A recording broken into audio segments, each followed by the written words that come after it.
the music guy, CJ, playing. This is the Noize Report. You know what we do here? We laugh, we have fun, we interview cool and interesting people about all kinds of stuff: music, movies, pop culture, pretty much anything that I can con someone into coming on the show to talk about, truthfully. Uh, but today, over here, my right, left, up, down, wherever you see him on the screen, I'm never quite sure how this thing is going to orientate itself in the editing process.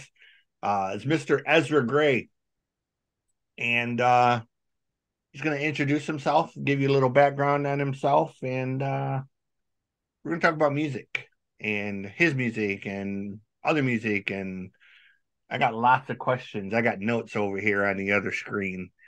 You guys can't see them, but over here, I got lots of notes and other goodies. So introduce yourself. Start with a little bit of background on you. Yeah, so what's going on, everybody? What's up, CJ? Thanks for having me on. Yeah, my name's Ezra Grey. I am singer-songwriter, guitarist. I'm embarking on a bit of a solo project now. It's sort of a pop rock, alternative rock, got some elements of other things in it. And first kind of time that I'm putting in my own material out there. But I played in a lot of different bands over the years, with metal bands, hip hop bands, solo artists, rock bands as well. I'm still currently in a metal band called Ethereus. It's an instrumental technical metal band. So I'm Nice. still doing that. And yeah, I'm excited about this music though. I've written a lot of different kinds of music, but it's the first time in a while that in the last year that I started writing all this stuff that I felt inspired to write sort of pop accessible, for lack of a better word, music that was guitar based. Because for the longest time, if I was doing that, like if I was writing vocal music, it wouldn't be like guitar or like slightly rock based. It would be something else. And so for whatever reason, I've sort of made a circle and returning to sort of the type of music that I wrote when I was in high school. Um, some of which is making its way back. So the first single I put out is actually one I wrote when I was 15. But the rest on this EP are all recent songs. So yeah, it's a bit of an intro. Nice. Um, so Mr. Grey has a EP coming out. Comes out in what, January, right? February. February. Although Uh, it might get pushed back now, but I okay. don't have, yeah, but something Um, like that. so far, uh, the EP is called Afterall, and I had a little sneak listen to it, and I took lots of notes and comments and things that I heard, which are never the things that other people hear because with my weird eclectic knowledge of music, I always compare or sort of hear things that other people probably don't hear or miss Sure. or just hear something different completely. Um, Most of the time I'm on the mark, sometimes kind of left field, but um, anyways, long story short, there's an EP coming out called Afterall. Kind of talk about the process a little bit of it because there's a lot going on it. There's a lot of sort of genre mixing Mhm. that all come into play here in different elements to make this really kind of cool, smooth record that is kind of unique and catchy. And um, Thanks, man. Yeah. So yeah, as far as like the process of how it came together, well, with the exception of that one song, it was pretty old, but for the arranging of it and the songwriting process, most of the time I would just write on an acoustic guitar. I like to write on a nylon string guitar, mhm, particularly because I find it to be really unforgiving. yeah, So if because there's very little sustain in the steel string yeah, acoustic guitar, obviously not as much as an electric, obviously, but a nylon has such little sustain and the notes just die so quick and it's very round sounding. It's not very bright. And I feel like if you can get good parts on that and you can get it sounding good, it'll translate well eventually. So usually I would write like that to get the skeleton of the song like the meat and potatoes or whatever. And then once I would get into the studio, I would have sort of a vague idea of like, okay, I want to layer some electric guitar arpeggios that are going to be harmonized. And then they'll, we'll double track things so it'll sound, a little fat. Um, and so but that's also like with harmonized guitar parts as well as guitar solos. It's something that I sort of had a mission to do in terms of trying to make like pop accessible music that still had something there for Uh-huh. people who wanted it, because also, I mean, I like all types of music. I like really crazy stuff, Uh-huh. really long progressive music. I love classical music, I love jazz, but I really like simple tunes too, you know what I'm Uh-huh. saying? And I wanted there to be an aspect of like there's going to be somewhat simple melodies, sometimes most of the time pretty simple chord progressions, but the arrangement can be beefed up, both in terms of just trying to make it sound nice, but also in terms of trying to give maybe closer listeners something to pick apart while there's the skeleton is relatively simple. So whether it's some nice jazz chord voicings that are sort of snuck in there and hiding and they're harmonized at the same time, or if it's like, hey, also I'm on a campaign to like bring back guitar solos, into um simpler, lack of a better word, simpler Right. music, just general audience music. And so yeah, hopefully it's a successful campaign. The Steve Lukather theory. Fair enough, man.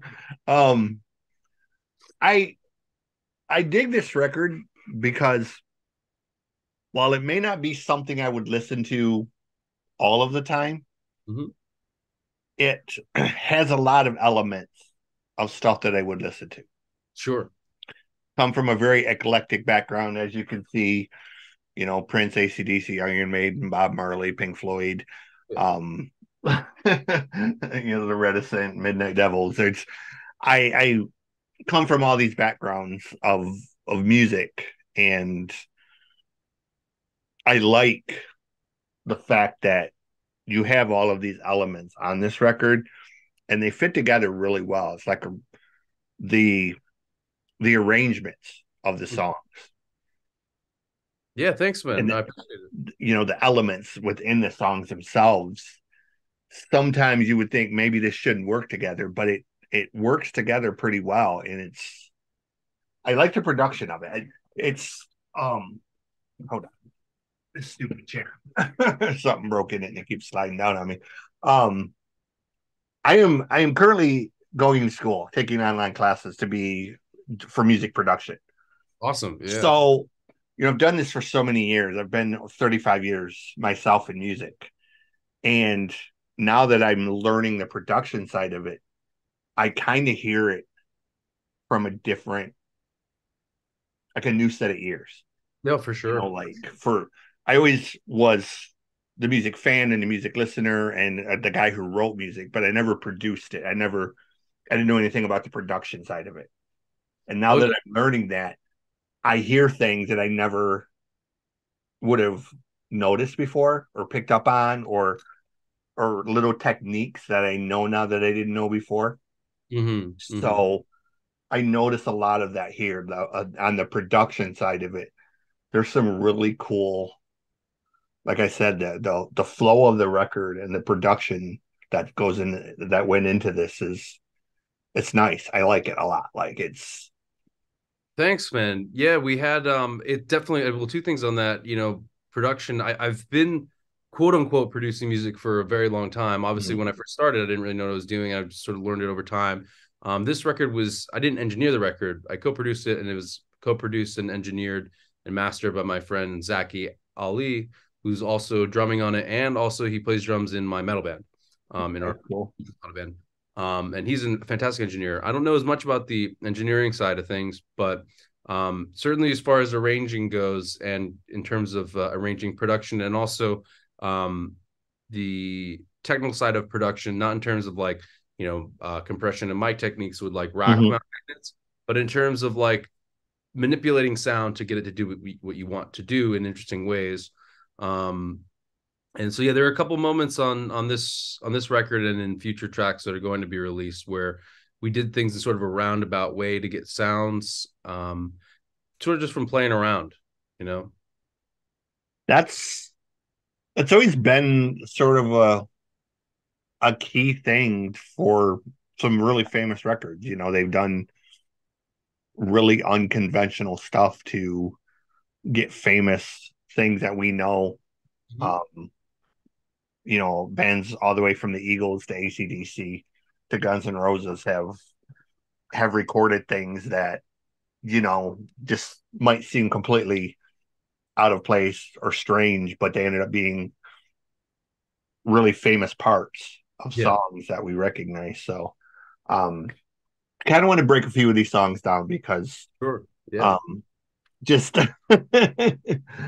on the title track,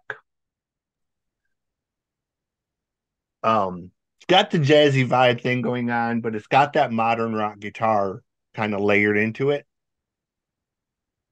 But I couldn't help, and I know I'm probably just completely left field with this, but the vocals in it, I just couldn't help but think of Alice in Chains, man. Like I just Hmm. had that sort of that tonal phrasing that Lane had that just like it doesn't sound like a typical Alice in Chains song, but just there's something about it that reminded me when I heard it, I was like, I could hear Lane and Jerry singing this song. Like I could hear them performing this song. Like it just Hmm. it struck me as something like might have been on like Jar or something. Sure, Like sure. Alice in Yeah. Chains. Well, I mean, I appreciate that.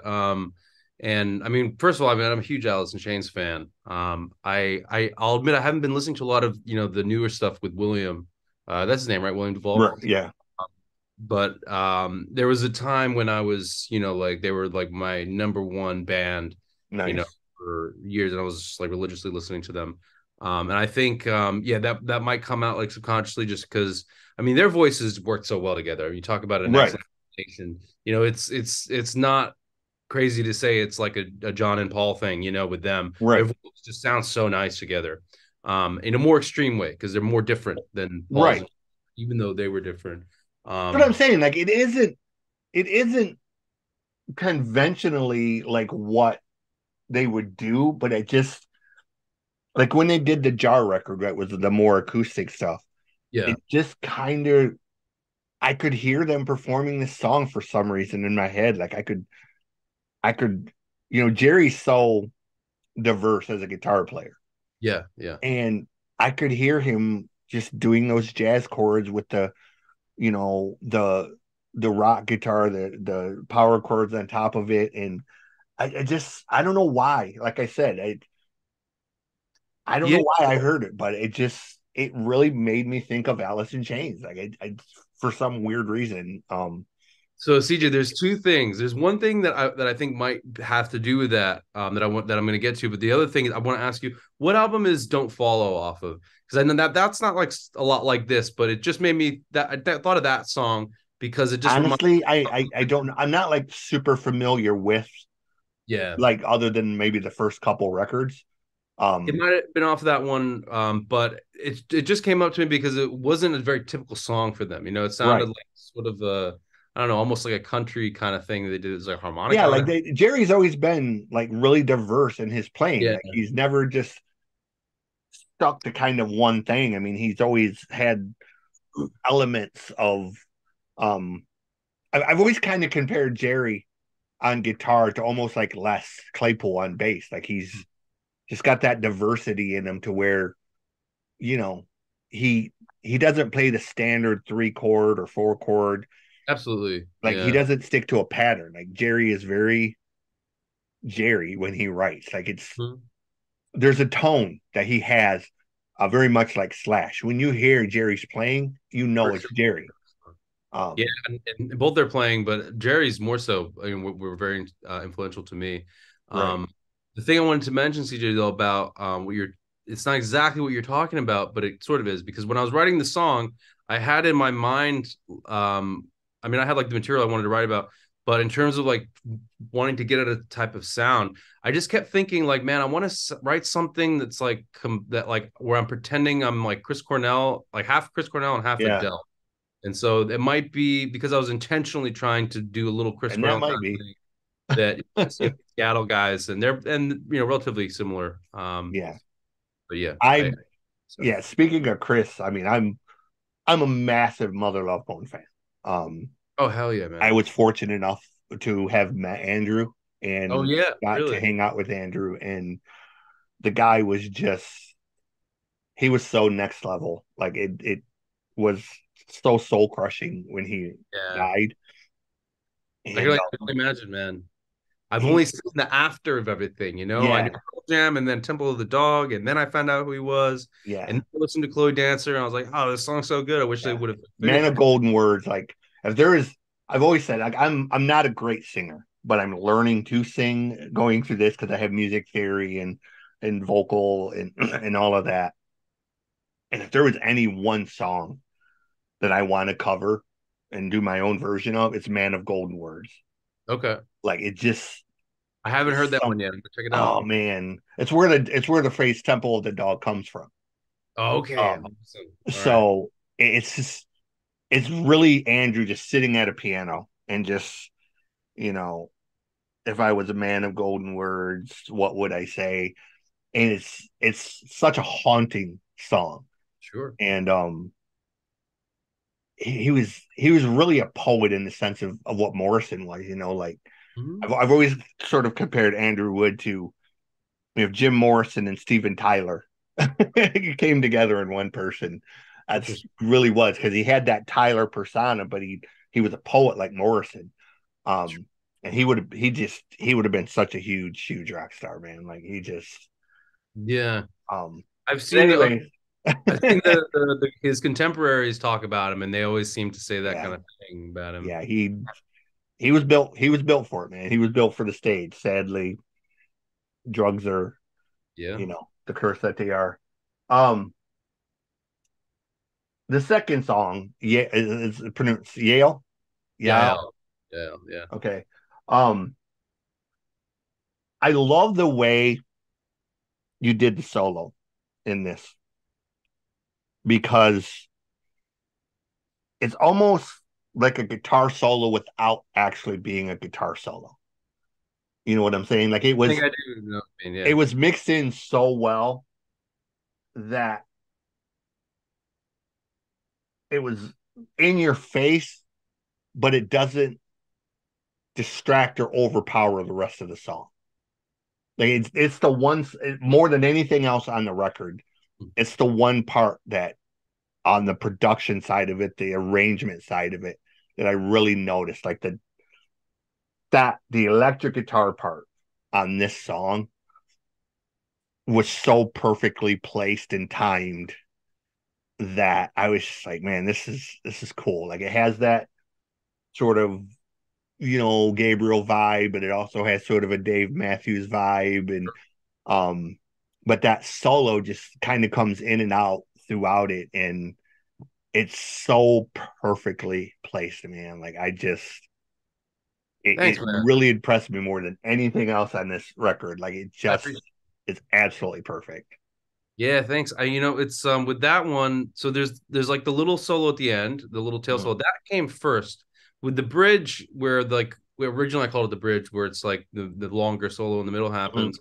Originally, I didn't have that solo I wrote for it until very late in the game with this song because I just didn't know how to write over it because I knew I wanted to have like I was like, all right, these chord changes for the rest of the song are like so straightforward. Like I need to have a bridge with like modulations, and Mm-hmm. like changes and whatnot. And I was like, do I want to have a solo? Do I want to have like a slide solo on this? But like, I'm not a good enough slide guitar player to like play that many bars, of a slide solo and be able to, be proud of it. But yeah, with this one, I was just trying to be melodic with it, have it fit. Since it's a little bit longer of a solo than like the end solo, for instance, on the same Mm-hmm. song. I did want it to be some technicality on it too. So there's like a couple little phrases in there that are a little faster. But yeah, I wanted it to feel like it fit. it like I said, it like I said, there's something about it, man. It's just the way it it works. Whatever it is you did, it's perfectly placed. At least in my opinion, it's just perfectly placed. Like it's a great song. It's got that little bit of prog element to it, but it's got the pop element to it, and that solo really just, or the guitar, the electric guitar in and of itself really just kind of elevates it to next level. And like I said, you did it without the guitar is there. It's very present, but it doesn't kind of overpower or it's you're not gonna listen to the song and be like, oh yeah, the guitar solo was, you know, that was it. That was the Mm. key part of the song. Like you played it to fit perfectly into the song while Sure. still doing like this really cool solo. So that's why I said it was almost like you did a guitar solo without actually doing a guitar solo, I like the like way you put it. And yeah, like you I totally would played to the song itself as sure. opposed to just trying to showcase that look what Yeah, I could do on guitar.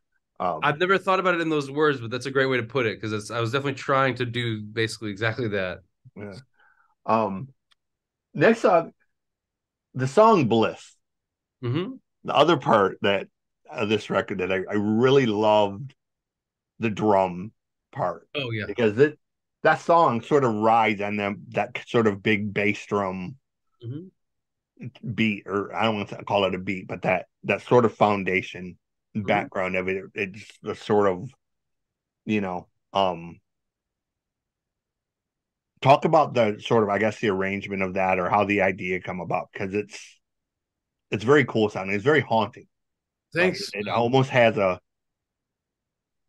and this is again going to be left field, but it almost has sort of a Irish Celtic Hmm. type of nuance to it. Like it's something you would hear, like like if like something in Braveheart or something. Like you would just hear them big bass drums, sort of.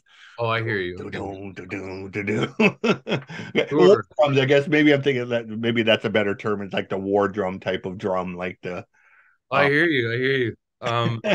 It's interesting, man. So with that, I mean, I had to back up a little bit before getting to the drums. The song just felt like it was gonna have a different vibe. Obviously, it's really subdued and it's a mhm, quieter than some of the other ones. I wrote it on this instrument called a bass six, which I don't know if you've heard of those. It's a six-string bass, but it's not like a regular six-string bass. mhm, It's tuned like a guitar an octave down. So mhm. you could play chords on it, like you could just play a whole bar chord on it if you wanted to. Doesn't it's not always going to sound necessarily good. But I was messing around with it because I was just like, I love these sort of hybrid in between instruments. Mhm. And whenever I like switch mediums, I find it really easy to come up with new ideas because you're thinking in a different way. Right. You go through it, but you're still thinking through music, but you're just now you're giving your hands something different to do, and you're allowing yourself to like process it differently. So I had come up with the idea. I had a dream, and then I wrote about it. And I knew like, okay, this is going to be like a pretty subdued song. And I just felt because of like the dream aesthetic of it, we wanted to have like some reverse stuff going on. So there's like some reverse delay, reverb guitar stuff going on, and Mhm. then something that we just do some every once in a while, like if we're trying to iron out like a part in the arrangement, is like, well, why don't we just reverse that too and see if it sounds good? And so we did that with the drums. And so it's like a rhythm on the toms, on like the low toms. But then we also reversed it, which I don't know if it necessarily, I can't even remember how much of a difference it made, but I remember it sounding like, oh, okay, I think that sounds better than if we don't have it reversed. Um, because you just get some of that little like weird inflections of like the Right. in the drum parts as well. And especially since they're toms, it kind of comes in like a slower whoosh, or like Mhm. just more low key. It's another song that I thought was very unique in the sense of it's very sort of ethereal and kind of haunting and like you said, subdued. Um, the last one I kind of want to talk about is the Into the Sun. Sure. Um, I love the way the acoustic guitar is layered with the electric in this because the electric guitars are it's such a clean tone. Hmm. Like Oh, it's I know I'm not going to use the right terminology here because I'm not a guitar player, but the the guitars, the electric guitars, they have just enough thickness to them while staying like really clean, like it's right on the edge of the distortion kicking in without the yeah. Mhm. distortion. You know what I'm saying? So the tone is it's clean, but it's beefy, and it kind of like you talked about the reverse of the drums. It almost counters the acoustic really well. Like it levels out the acoustic and the electric. They kind of it's like both sides of the spectrum. They work together really well, and I kind of like the popish style that it has. That it has this kind of cool little bop to it, Sure. So Yeah, with the guitar parts, I think we have like three different guitar tones in it. There's there might the be.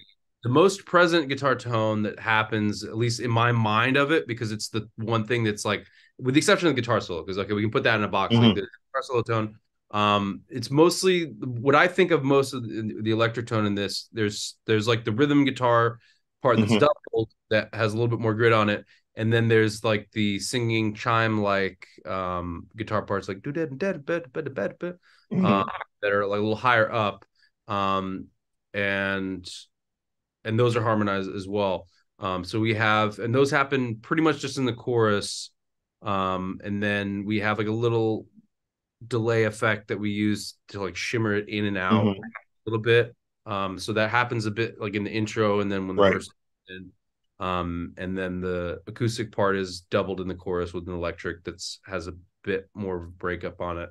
Just, but yeah, like we're saying, just enough where it kind of just blends in with the acoustic enough, right. but separation. It balances it out. Like it gives it both like the fuller effect.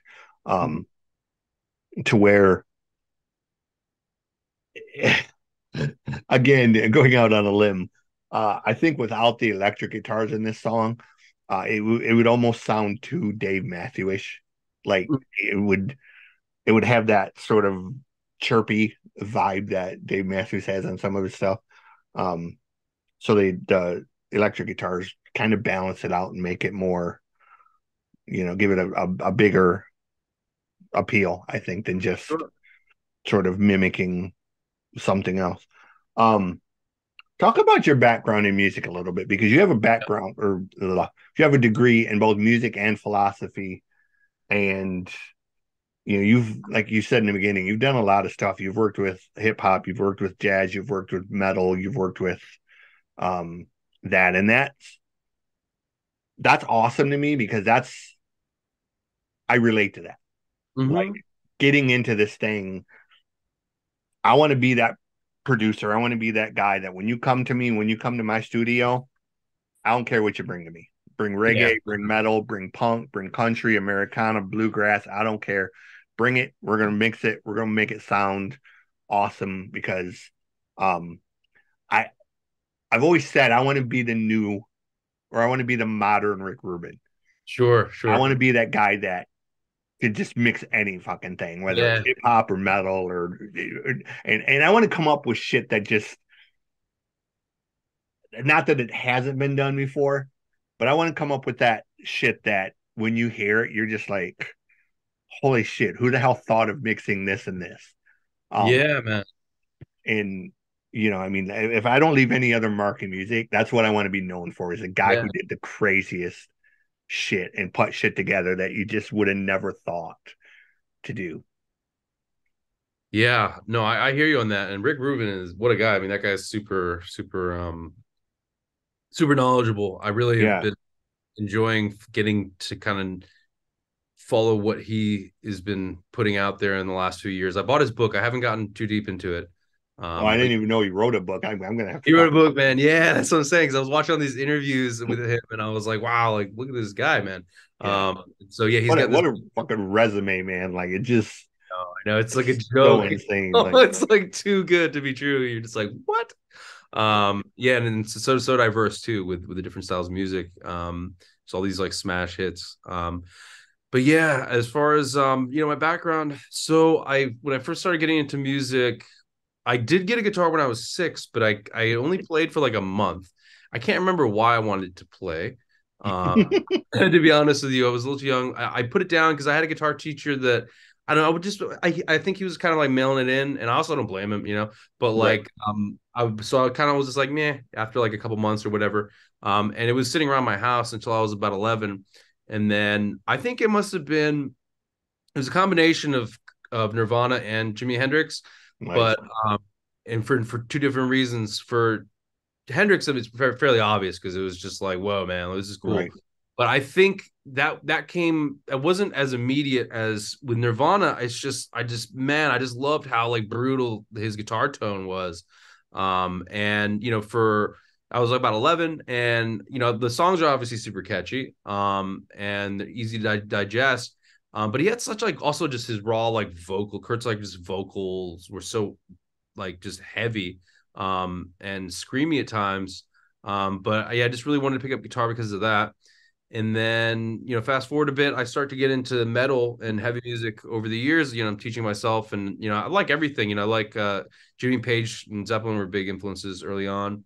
All kinds of classic rock. And then eventually, as I just started getting more able to play things, I just got more and more interested in complex music, Hmm. which there was no shortage of in the metal genre. So that occupied my time for a while, and then I started opening up to other genres. It's maybe midway through high school. I was being exposed to other types of music as well and liking some of it. But started to get into classical music because I think probably segueing from metal and from appreciating like the complexity of the music. And then at a certain point, I started liking jazz a little bit, but I sort of forced myself to get into it because I knew and I was that it would be just a good thing for my playing. Hmm. And people were telling me as much, people that whose opinion that I trusted on it. And I certainly didn't regret doing that because once I sort of expanded that vocabulary, I really started to appreciate jazz more, where I do love it. Um, and yeah, and then I at some point, I started getting more serious about considering studying music like academically. Hmm. Um, so I knew I really wanted to go to like music school or something. I would have wanted to maybe when I was younger go to a place like Berkeley or something and play and Hmm. do like modern music. But I did really start liking, I think, unintentionally more and more as I started to study music in high school and preparing to try and do something in college, classical music. And then I was going to apply to a lot of places, but I got into Columbia early. And so I just went there, and they have a music department there that's really good. And it's, basically you study classical music there. Hmm. Um, and yeah, through college, I also was in an a cappella group there, which was extremely Nice. valuable. Yeah, because I mean, first it was just really fun, but it was Hmm. extremely valuable because I had taught myself to kind of sing, up until that point, well enough that I could get into the group, and but then also, you know, not well enough to the point where I could see as soon as I was in the group, like, whoa, like these people are really good singers. I don't know if I'm allowed to Right. curse, like really effing good singers. And it was just incredible. And I was like, whoa, like I don't know anything about this. And I kind of was aware of that too. And I wanted to sort of like hack the system and like learn how to sing Hmm. through just watching other people.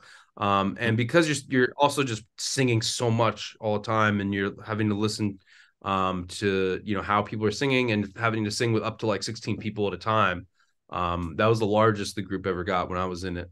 Um, and yeah, you just from watching people and doing it with them, that just helped me like so much.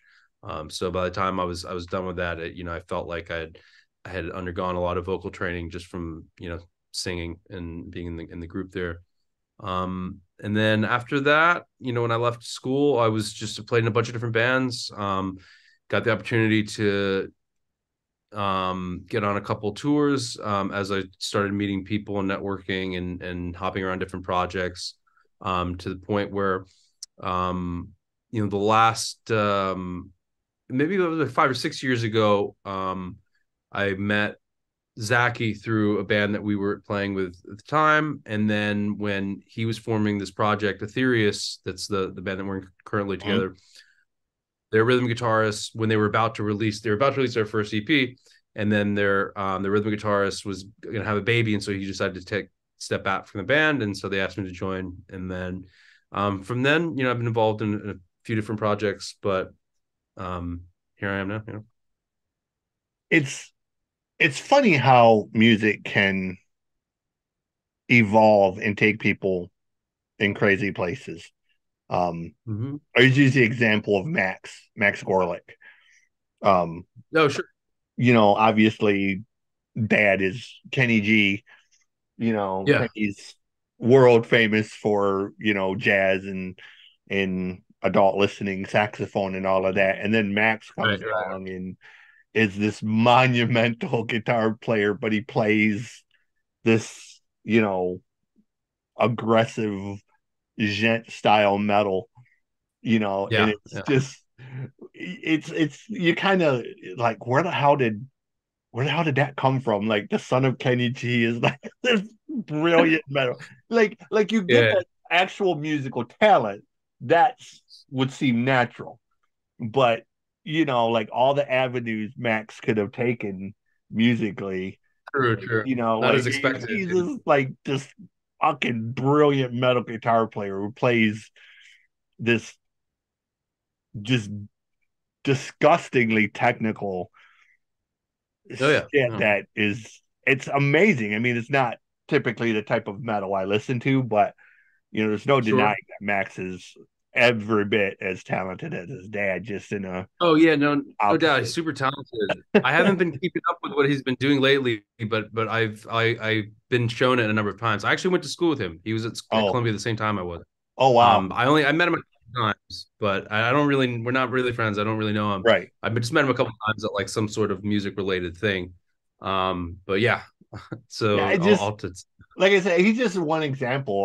But I mean, he's sort of like a glaring one of somebody who just they say the apple doesn't fall far from the tree, and in this particular instant, it fell in a completely different field, man. That's true. Like, That's true. like, um, there's actually he has a song, and I don't even remember the name of it, but there's actually a song where Kenny played sax on one of his metal songs, and it was such a jolting thing because Max is over here just you know, it's almost like a Meshuggah type of song, and it's Yeah. got this Yeah. just total heavy tonal sound, and then it just kind of drops off, and Kenny comes in with his saxophone solo, and it's just like, oh fuck, did that come from? Like it was this, but it's so cool because again, I love people who push boundaries. I love people who do unconventional shit and create things that your brain says it should never work. Um, Sure. there's a group in New York called Gangsta Grass. Okay. They won an Emmy. They did the theme song for the TV show Justified. Okay. Um, it's the brains behind it is a guy named Wrench. Wrench is a producer. Um, Basically, what Wrench created was he took Kentucky bluegrass and then he got a bunch of rappers that are like Wu Tang style rappers, and Mhm. he basically put Wu Tang hip hop over bluegrass beats, banjo and fiddle. And when I first heard it, I was like, that shouldn't work. Like bluegrass and Wu Tang style hip hop just should not work together. And then when I got to meet him and talk to him, he's like, he pointed something out to me, and he was like, it absolutely should work. And I was like, it's bluegrass and hip hop. He goes, but he goes, think about the concept of them. Bluegrass music is about outlaws, Mm. booze runners, rum runners, gunfights and hillbillies basically doing crazy shit. And he's like, and New York style hip hop is about street life, gangsters, and when he said that to Mm-hmm. me, I was like, holy shit, he's completely right. Like they're both gangster music. They just are opposite ends, and he merged them together, and he won an Emmy with it. And I love it. Yeah. I think it's so outside of the box. Mm-hmm. Like who else would have thought of putting bluegrass and hip hop together, man? Like that's just so. But it works for him. Like he's brilliant at it, and it sounds really cool. Um, so Yeah, no, I'll have again, to check this out. yeah, like I love, like I said, I love people who do that. I love people who just think outside of the box and um push boundaries. So yeah. Um, speaking of boundaries, I guess what I was sort of leading to, you have worked with Tony Levin, and Tony is there's a handful as a bass player. There's a handful of guys that I sort of hold up here. Tony Levin, Tony Franklin, Billy Sheehan, um, Stu Ham, Randy Coven, you know, and it seems kind of surreal almost like that you would talk about like playing with Tony because Tony is, again, that's somebody with a hell of a resume, Brad. Like, Yeah, like, no, it's a like I mean, non-believable resume. that's not somebody for the faint of heart. You know what I'm saying? Like, that's the type of person Oh when you yeah. go into a studio with him, you better know your shit. Like, Oh, no doubt, no doubt. No, that's gangster shit for sure.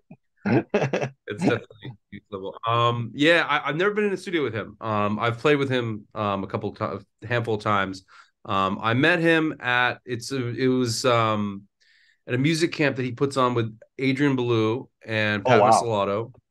And I remember I was there jamming one summer with this was probably like 5, 6 years ago or something, maybe a little before. Um, I was jamming with Johnny Luca, who plays drums now for Adrian Belew. We were students at this music camp. And we were jamming in the basement. It was like probably midnight or something on like a Wednesday night.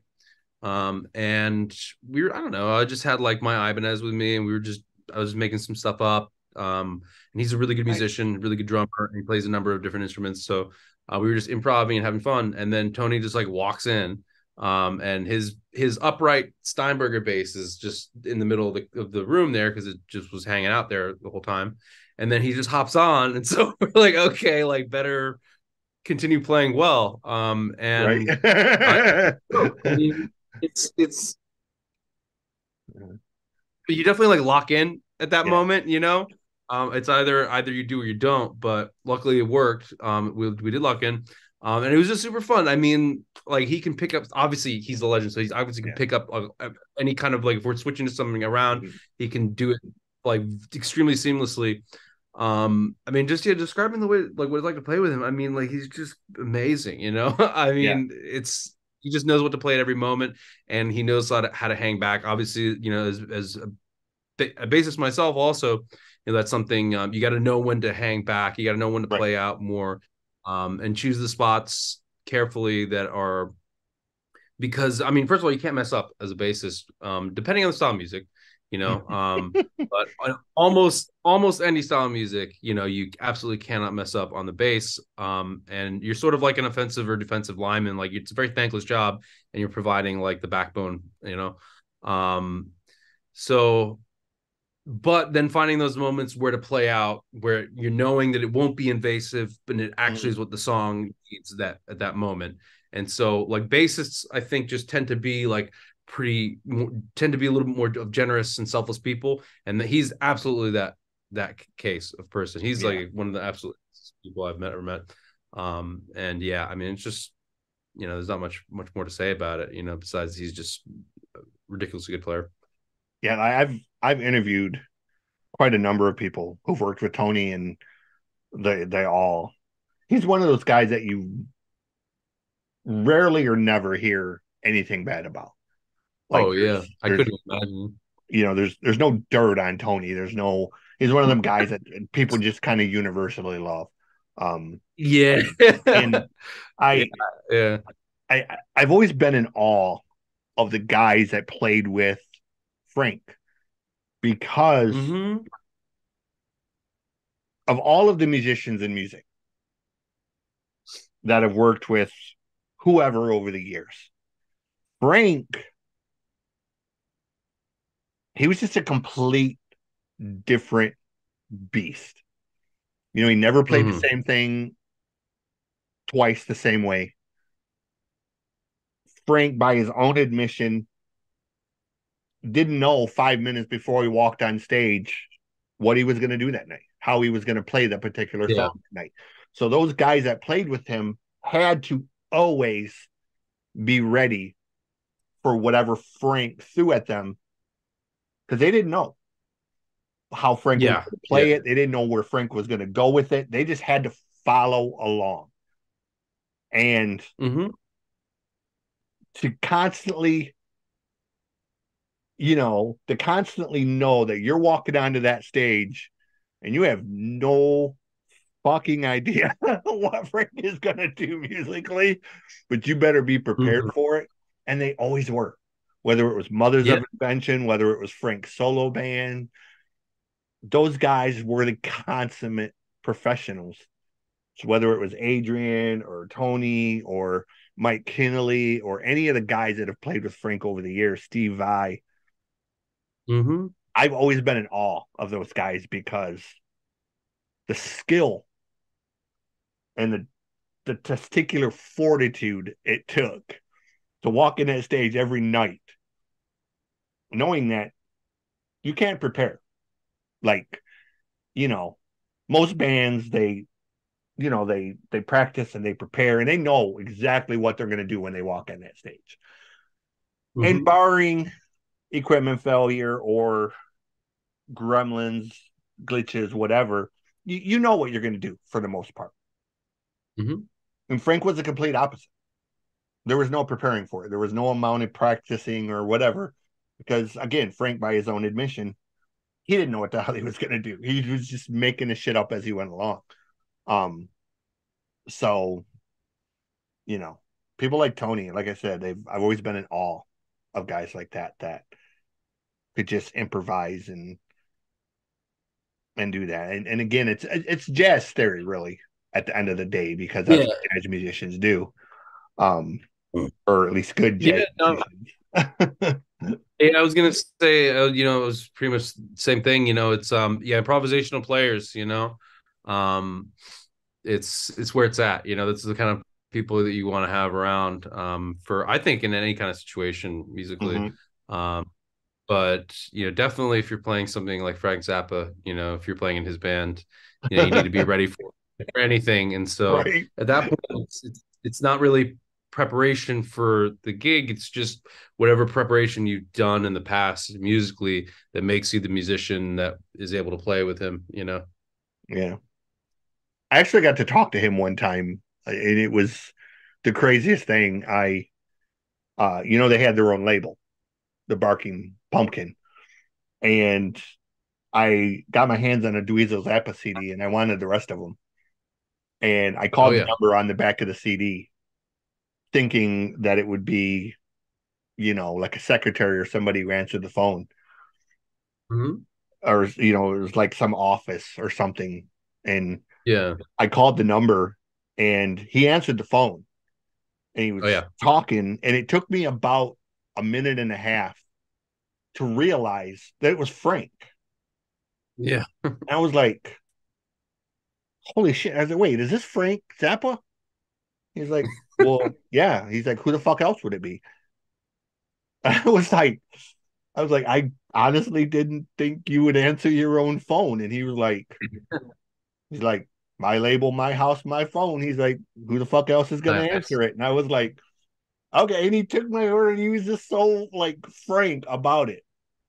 Yeah. He literally ran that label out of their living room. And the record, the number that was on the back of the thing was their house phone. They didn't have a business phone or anything. It was their literal house phone. So That's it funny. like just through my mind, like only Frank Zappa would literally put his house phone number on the back of a CD and be like, "Hey, call me up and order records," you know.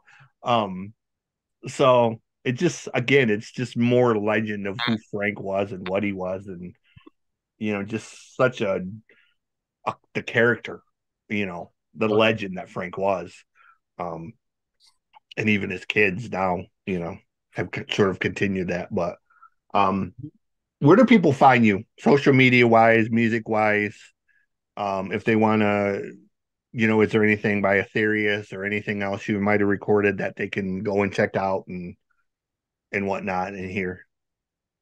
Yeah, so on social media, on Instagram, it's just Ezra Grey, Gray with an Ezragrey.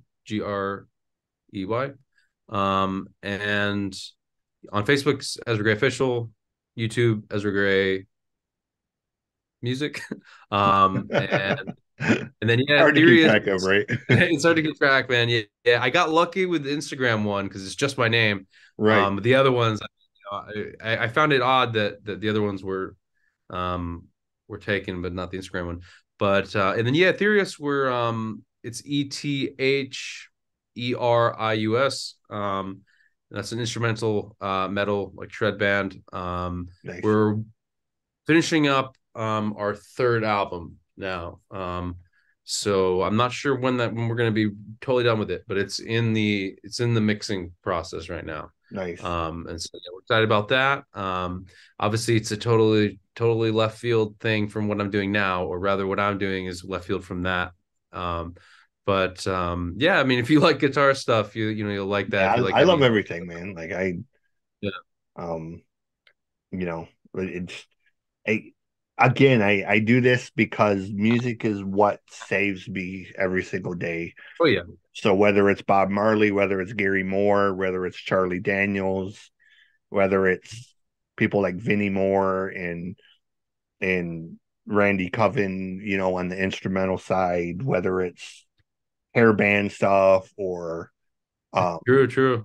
I was you watching this know, Van Halen documentary like the other days because of the Sammy Hagar thing he's been yeah, doing lately. I was like, man, I gotta go see what that was all about with the 1986 yeah.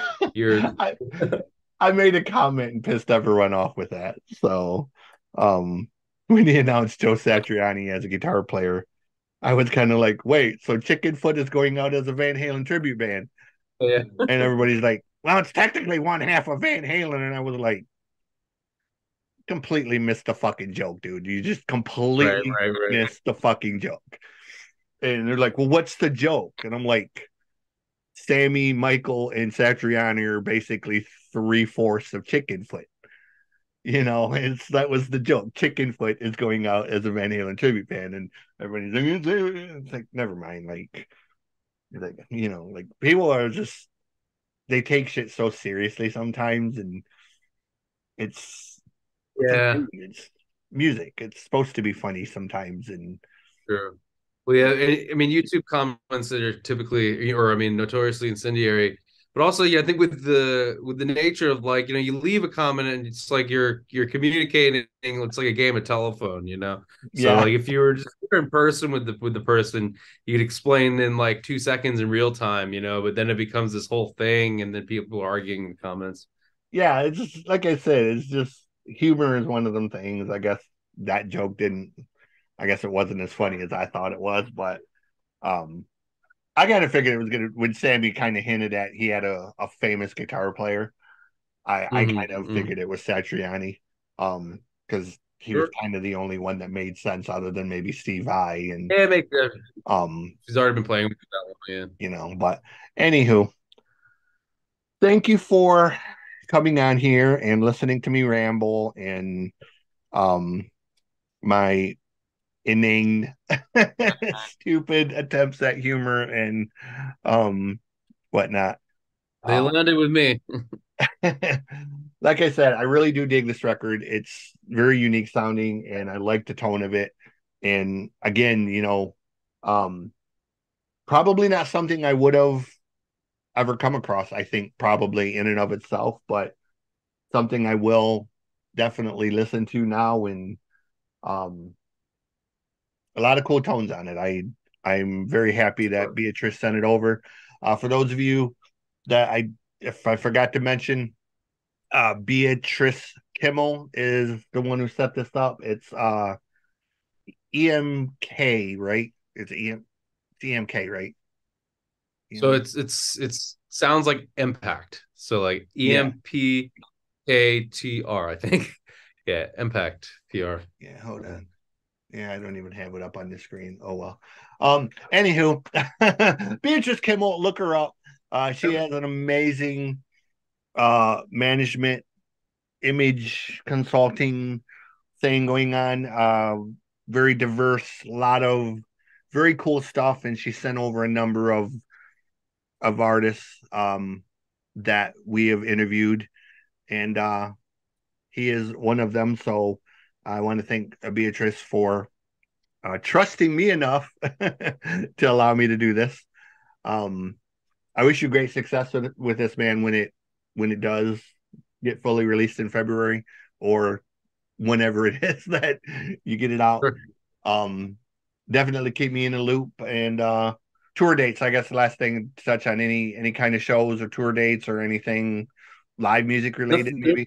no tour plans right now, but we're trying to book shows now. I've just been getting the rehearsals going with the band the last month and a half and whatnot. So anything that would be immediate would be like in the city or in like tri-state area kind of deal. Maybe as far as Pennsylvania.